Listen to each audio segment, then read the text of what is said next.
Hi நண்பா, அரசு வங்கியான பஞ்சாப் நேஷனல் பேங்க்ல இருந்து 1 இல்ல 2 இல்ல கிட்டத்தட்ட 5138 காலியிடங்கள் வந்திருக்கு. நம்ம தமிழகம் முழுவதும் இருக்கக்கூடிய பிஎன்பி பேங்க்ல நீங்க வேலைக்கு போகலாம். எனி டிகிரி படிச்ச ஃப்ரெஷர் அப்ளை பண்ணிக்கலாங்க. முழு தகவலை சொல்றேன். இந்த வீடியோ உங்களுக்கு யூஸ்ஃபுல்லா இருந்துச்சுன்னா ஒரு லைக் மட்டும் கொடுங்க. நீங்க கொடுக்குற ஒரு லைக்கும் தான் அடுத்தடுத்த வீடியோஸ் போட எனக்கு ரொம்ப மோட்டிவேஷனா இருக்கும். ஸோ கண்டிப்பா லைக் பண்ணுங்க. அரசு வங்கியான Punjab National Bank one of the leading public sector bank தான், அரசு வங்கி தான். தற்பொழுது இந்த பேங்க்ல இருந்து அப்ரண்டிஸ் வேகன்சிக்கான நோட்டிபிகேஷன் வெளியாயிருக்கு. அப்ரண்டிஸ் தானே அப்படின்னு சொல்லி நீங்க ஸ்கிப் பண்ணாதீங்க. காரணம் என்னன்னா, மற்ற கவர்மெண்ட் செக்டார்ல நீங்க அப்ரண்டிஸா போறீங்கன்னா உங்களுக்கு சம்பளம் ரொம்ப கம்மி.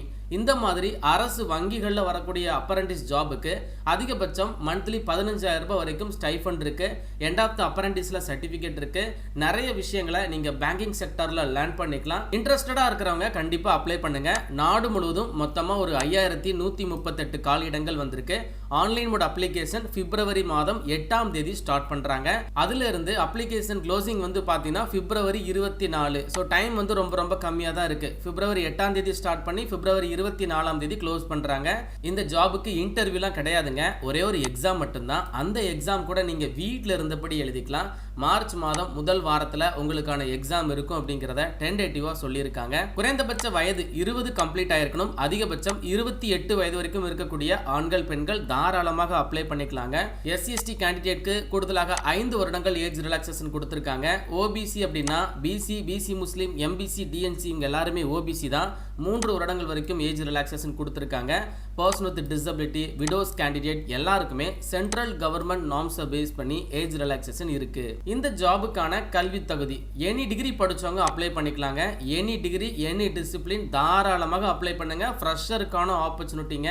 டூரேஷன் ஆஃப் ட்ரைனிங் இது வந்து அப்ரண்டிஸ் கேட்டகரியில் வர்றதுனால ஜஸ்ட் ஒரு 12 months 1 year மட்டும்தான் நீங்க அப்ரண்டிஸா பிஎன்பி பேங்க்ல ஒர்க் பண்ற மாதிரி இருக்கும். எண்ட் ஆஃப் த அப்ரண்டிஸ்ல நான் ஆல்ரெடி சொல்லியிருப்பேன், சர்டிஃபிகேட் கிடைக்கும், பேங்கிங் செக்டார்ல உங்களுக்கு நிறைய எக்ஸ்பீரியன்ஸ் கிடைக்கும். ஸோ அதனால கண்டிப்பா அப்ளிகேஷனை போட்டு ட்ரை பண்ணுங்க. நாடு முழுவதும் 5138 காலியிடங்கள் ஒரு மாநிலங்கள் வழியாக வேலை வாய்ப்புகளை பிரிச்சு கொடுத்திருக்காங்க.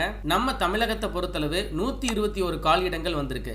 இந்த 121 காலியிடங்களும் தமிழ்நாட்டில் இருக்கக்கூடிய பிஎன்பி கிளைகள்ல இருந்து வந்திருக்கு. பஞ்சாப் நேஷனல் பேங்கினுடைய கிளைகள் தமிழகத்துல, சென்னையில் வந்து பார்த்தீங்கன்னா 56 கிளைகள் இருக்கு.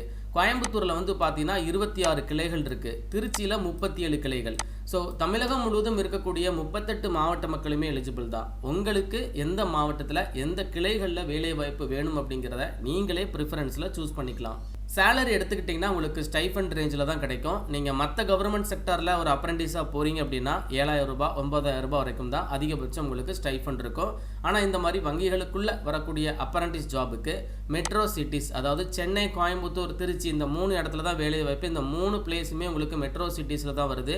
அப்போ மாதம் உங்களுக்கு 15,000 ரூபாய் வரைக்கும் ஸ்டைஃபண்ட் இருக்குது.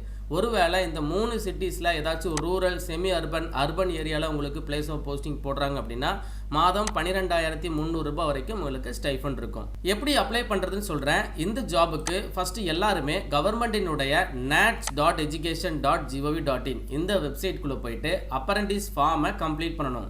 ஆல்ரெடி நீங்கள் nats.education.gov.inல லாகின் பண்ணி என்ரோல்மெண்ட் ஐடிலாம் வச்சிருக்கீங்க அப்படின்னா டைரெக்டாக லாகின் பண்ணுங்கள். இந்த நேட்ஸ் போர்ட்டலில் போயிட்டு சர்ச் பாக்ஸில் பஞ்சாப் நேஷனல் பேங்க் அப்படிங்கிறத சர்ச் பண்ணுங்க. உங்களுக்கு apprenticeship with Punjab National bank இந்த மாதிரி ஒரு ஆப்ஷன் வரும். அதை கிளிக் பண்ணி ஜாபுக்கு அப்ளை பண்ணிடுங்க. அதாவது நேட்ஸ் போர்ட்டலில் அப்ரண்டிஸ் ஜாபுக்கு அப்ளை பண்ணிடுங்க. பிப்ரவரி 8ஆம் தேதி தான் உங்களுக்கு இந்த ஒரு ஆப்ஷன் எல்லாமே ஷோ ஆகும்.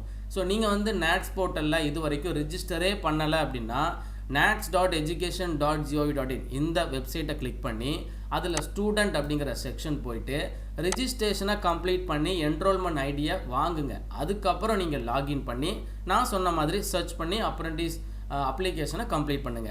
அதுக்கப்புறம் இன்னொரு அப்ளிகேஷனையும் நீங்கள் ஃபாலோ பண்ணணும். ஸோ கவர்மெண்டினுடைய bfsissc.com இந்த பேஜை நீங்கள் கிளிக் பண்ணுங்க. இந்த பேஜை கிளிக் பண்ணிட்டு இதில் வந்து பார்த்தீங்கன்னா உங்களுக்கு ஒரு டேஷ்போர்ட் வரும். அதில் டாப்பில் பார்த்தீங்கன்னா எம்ப்ளாய்மெண்ட் ஆப்பர்ச்சுனிட்டிஸ்னு ஒரு டேப் இருக்கும். அதை கிளிக் பண்ணுங்க. அப்ரண்டிஸ்ஷிப் ஆப்பர்ச்சுனிட்டிஸ் சொல்லிட்டு ஒரு டேப் வரும். அதை கிளிக் பண்ணுங்க. பஞ்சாப் நேஷனல் பேங்க்னு ஒரு டேப் வரும். அதை கிளிக் பண்ணும்போது பிஎன்பி அப்ரண்டிஸ்ஷிப் ப்ரோக்ராம் அப்படின்னு சொல்லி ஒரு டேப் வரும். அதுக்கு கீழே ஒரு அப்ளிகேஷன் ஃபார்ம் இருக்கும். அதை நீங்கள் ஃபில் பண்ணணும். ஸோ 2 டைப்பில் நீங்கள் அப்ளிகேஷனை கம்ப்ளீட் பண்ணணும். ஃபஸ்ட்டு நேட்ஸு, ரெண்டாவது பிஎஃப்எஸ்ஐ. ஸோ இந்த பிஎஃப்எஸ்ஐயில் நீங்கள் அப்ளை பண்ணும்போது என்ன மாதிரியான டாக்குமெண்ட்ஸ்லாம் ஸ்கேன் பண்ணி வச்சுக்கணும் அப்படிங்கிறத தெளிவாக வந்து லிஸ்ட் அவுட் பண்ணியிருக்காங்க. இந்த டாக்குமெண்ட் எல்லாம் நீங்கள் ஸ்கேன் பண்ணி வச்சுக்கோங்க. ஃபைல் சைஸ், ஃபைல் ஃபார்மெட்டோட தெளிவாக போட்டிருக்காங்க. இதெல்லாம் நீங்கள் கம்ப்ளீட் பண்ணிட்டீங்க அப்படின்னா உங்களுக்கு ஃபீஸ் கூட இருக்குது. சரிங்களா? இந்த எக்ஸாமினேஷனுக்கு ஃபீஸ் உண்டு. அந்த ஃபீஸ் வந்து பார்த்தீங்கன்னா ஜென்ரல், ஓபிசி கேண்டிடேட், இடபிள்யூஎஸ் ஆண்களுக்கு வந்து பார்த்தீங்கன்னா ப்ராசஸிங் ஃபீஸு, அப்ளிகேஷன் ஃபீஸ் எல்லாமே சேர்த்து 800 ரூபாய் ப்ளஸ் ஜிஎஸ்டியோட நீங்கள் பே பண்ணணும். அதே மாதிரி ஜென்ரல், ஓபிசி, இடபிள்யூஎஸில் ஃபீமேல் கேண்டிடேட்க்கு 600 ரூபாய் ப்ளஸ் ஜிஎஸ்டி பே பண்ணணும். SC ST person with disability ஆண்கள் அண்டு பெண்களுக்கு 200 ரூபாய் ப்ளஸ் ஜிஎஸ்டி பே பண்ணணும். டிரான்ஸ்ஜெண்டர் திருநங்கைகளாக இருக்கிறீங்க அப்படின்னா 200 ப்ளஸ் ஜிஎஸ்டி நீங்கள் பே பண்ணணும். இந்த ஃபீஸ் எப்படி பே பண்ணணும் அப்படின்னா, ஒன்ஸ் நீங்கள் அந்த நேட்ஸு, பிஎஃப்எஸ்ஐ இதெல்லாம் அப்ளிகேஷன் முடிச்சிட்டிங்க அப்படின்னா பிஎஃப்எஸ்ஐ info@bfsi.ssc.com அப்படிங்கிற இந்த இமெயிலில் இருந்து உங்களுக்கு ஒரு இமெயில் அனுப்பி கொடுப்பாங்க. அதில் ஒரு லிங்க் இருக்கும். அந்த லிங்கை கிளிக் பண்ணி நீங்கள் அப்ளிகேஷன் ஃபீஸை பே பண்ணணும். சரிங்களா? இந்த அப்ளிகேஷன் ப்ராசஸ்லாம் ரொம்ப காம்ப்ளிகேட்டடாக இருக்குது, எனக்கு புரியல அப்படின்னா கமெண்ட் பாக்ஸில் சொல்லுங்கள். அப்ளிகேஷன் டெமோ வீடியோ வேணும்னா சொல்லுங்கள், கண்டிப்பாக நான் உங்களுக்கு ஷேர் பண்ணுறேன். செலெக்ஷன் ப்ராசஸ் வந்து பார்த்தீங்கன்னா ஃபஸ்ட்டு உங்களுக்கு ஒரு ஆன்லைன் ரிட்டன் டெஸ்ட் இருக்கும். இந்த டெஸ்ட்டை நீங்கள் வீட்டில் இருந்தபடி எழுதிக்கலாம். இந்த டெஸ்ட்டை முடிச்சதுக்கப்புறம் டாக்குமெண்ட் வெரிஃபிகேஷன், அதுக்கப்புறம் லோக்கல் லாங்குவேஜ், அதாவது தமிழ் உங்களுக்கு எந்த அளவுக்கு தெரிஞ்சிருக்கு அப்படிங்கிறத ப்ரூஃப் பண்ணுறதுக்காக சின்னதாக ஒரு லோக்கல் லாங்குவேஜ் டெஸ்ட் வைப்பாங்க. இன்டர்வியூலாம் கிடையாது. ஃபைனலாக மெடிக்கல் எக்ஸாமினேஷன் தான். ஆன்லைன் ரிட்டன் டெஸ்ட்டுக்கான சிலபஸ் வந்து பார்த்தீங்கன்னா காமனாக பேங்கிங் சிலபஸ் தான். நீங்கள் யோசிக்கலாம், அப்ரண்டிஸ் ஜாப் தானே, எதுக்காக இங்கே எக்ஸாம் வைக்கிறாங்க அப்படின்னா, அப்ரண்டிஸ் அப்படின்னா நிறைய கவர்மெண்ட் செக்டரில் மார்க்கை பேஸ் பண்ணி மெரிட் செலெக்ஷனில் கேண்டிடேட்டை உள்ளே எடுத்துருவாங்க. ஆனால் இந்த மாதிரி பேங்குக்குள்ளே அப்படி எடுக்க மாட்டாங்க. அதில் ஒரு நல்ல விஷயமும் இருக்குது. அதாவது நிறைய மார்க் ஸ்கோர் பண்ணவங்க மட்டும்தான் அப்ரண்டிஸ் போக முடியும் இந்த மாதிரி மெரிட் செலெக்ஷன் வைக்கிற பட்சத்தில். ஆனால் இப்படி எக்ஸாம் வைக்கிறதுனால கம்மியான மார்க் ஸ்கோர் பண்ண கேண்டிடேட் கூட எக்ஸாமில் நல்லா பெர்ஃபார்ம் பண்ணுறீங்க அப்படின்னா உங்களாலையும் பேங்கிங்குள்ளே அப்ரண்டிஸாக போக முடியும். இந்த எக்ஸாமுக்கான டைம் டூரேஷன் 60 நிமிடங்கள் கொடுத்துருக்காங்க. இங்கிலீஷ் அண்ட் ஹிந்தி பேட்டர்ன் மட்டும்தான் இருக்கும். நம்ம இங்கிலீஷ் லாங்குவேஜ் சூஸ் பண்ணி எக்ஸாம் எழுதிக்கலாம். எக்ஸாம் எழுதுறதுக்கு உங்ககிட்ட ஒரு லேப்டாப் இல்லைனா பிசி இல்லைனா டேப் இல்லைனா ஸ்மார்ட் ஃபோன் இருந்தாலே போதுங்க. நல்ல ஒரு ஹை ஸ்பீட் இன்டர்நெட் வேணும் அண்ட் கேமரா இருக்கணும். சரிங்களா? நீங்கள் பிசி வச்சுருந்தாலும் அதில் கேமரா இருக்கணும்.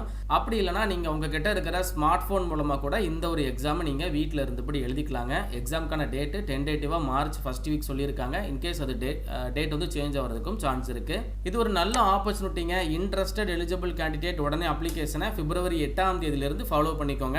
இதுதாங்க அஃபிஷியல் வெப்சைட்டு, பிஎன்பி பேங்கினுடைய அஃபிஷியல் வெப்சைட்டு. ஸோ இப்போ வந்து பார்த்தீங்கன்னா நோட்டிஃபிகேஷன் மட்டும்தான் வந்திருக்கு. பிப்ரவரி 8ஆம் தேதியிலிருந்து ஆன்லைன் மோட் அப்ளிகேஷன் ஆக்டிவேட் பண்ணிடுவாங்க. ஸோ அதிலிருந்து நீங்கள் பிப்ரவரி 24ஆம் தேதிக்குள்ளே இந்த ஜாபுக்கு அப்ளை பண்ணணும். அப்ளிகேஷன் வந்து நேட்ஸில் கம்ப்ளீட் பண்ணிவிட்டு இந்த பிஎஃப்எஸ்ஐ வெப்சைட்டில் தான் நீங்கள் ஃபர்தர் அப்ளிகேஷன் கம்ப்ளீட் பண்ணுற மாதிரி இருக்கும். இதில் தான் எம்ப்ளாய்மெண்ட் ஆப்பர்ச்சுனிட்டிஸில் அப்ரண்டிஸ் ஆப்பர்ச்சுனிட்டிஸ் அப்படிங்கிற டேபில் பஞ்சாப் நேஷனல் பேங்க் அப்படின்னு சொல்லி கொடுத்துருக்காங்க பார்த்தீங்களா? இதை கிளிக் பண்ணி இதில் பிஎன்பி அப்ரண்டிஸ்ஷிப் ப்ரோக்ராம் 2025-2026 இந்த ஆப்ஷனை கிளிக் பண்ணி இதில் கீழே வந்து பார்த்தீங்கன்னா கிளிக் டு அப்ளை அப்படிங்கிற டேப் இருக்கும். இதை கிளிக் பண்ணி தான் ஃபர்தர் அப்ளிகேஷனை நீங்கள் கம்ப்ளீட் பண்ணணும். ஸோ பிப்ரவரி 8ஆம் தேதியிலிருந்து அப்ளிகேஷனை ப்ரொசீட் பண்ணுங்க. உங்களுக்கு ஏதாச்சும் டவுட் இருக்கு அப்படின்னா கமெண்ட் பாக்ஸில் தெரியப்படுத்துங்க. மேலும் ஒரு நல்ல வேலைவாய்ப்பு தகவலுடன் நான் உங்களை சந்திக்கிறேன். தேங்க்ஸ் ஃபார் வாட்சிங். See you. Bye.